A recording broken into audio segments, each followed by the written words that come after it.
ಕರ್ನಾಟಕ ಸರ್ಕಾರದ ಕಬಿ ಇನಿಷಿಯೇಟಿವ್ ಕುರಿತು ಯಾವ ಹೇಳಿಕೆ ಸರಿ ಅಂತ ಕೇಳ್ತಾ ಇದ್ದಾರೆ ಇಲ್ಲಿ. ಕಬಿ ಅಂದ್ರೆ ಫುಲ್ ಫಾರ್ಮ್ ಏನಪ್ಪಾ ಅಂದ್ರೆ ಕರ್ನಾಟಕ ಬ್ರೈನ್ ಹೆಲ್ತ್ ಇನಿಷಿಯೇಟಿವ್ ಅವರು ಕೊಟ್ಟಿದ್ದಾರೆ ಸ್ಟೇಟ್ಮೆಂಟ್ ಎ ಅಲ್ಲಿ. ಇದು ಕರ್ನಾಟಕ ಹೆಲ್ತ್ ಡಿಪಾರ್ಟ್ಮೆಂಟ್ ಲಾಂಚ್ ಮಾಡಿದ್ದು ಈ ಇನಿಷಿಯೇಟಿವ್. ಕರೆಕ್ಟ್ ಇದೆ ಎ.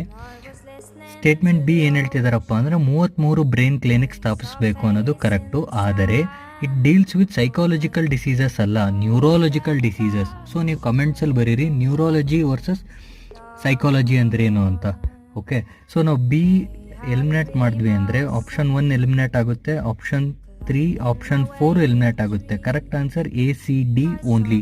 ಸಿ ಏನಪ್ಪ ಹೇಳುತ್ತೆ ಅಂದರೆ ಪ್ರತಿ ಬ್ರೈನ್ ಹೆಲ್ತ್ ಕ್ಲಿನಿಕ್ಕಲ್ಲಿ ಮಲ್ಟಿ ಡಿಸಿಪ್ಲಿನರಿ ಕೇರ್ ಟೀಮ್ ಇರುತ್ತಂತೆ. ಅಲ್ಲಿ ಫಿಸಿಷಿಯನ್ನು, ಫಿಸಿಯೋಥೆರಪಿಸ್ಟ್ ಎಲ್ಲ ಇನ್ವಾಲ್ವ್ ಆಗಿರ್ತಾರೆ. ಓಕೆ, ಸ್ಟೇಟ್ಮೆಂಟ್ ಡಿ ಏನು ಹೇಳುತ್ತಪ್ಪ ಅಂದರೆ ಇದು ಲಾಂಚ್ ಮಾಡಿರೋದು ನಿಮಾನ್ಸ್ ಜೊತೆ ಸಪೋರ್ಟ್ ಬೆಂಬಲದಿಂದ. Okay, national institute for mental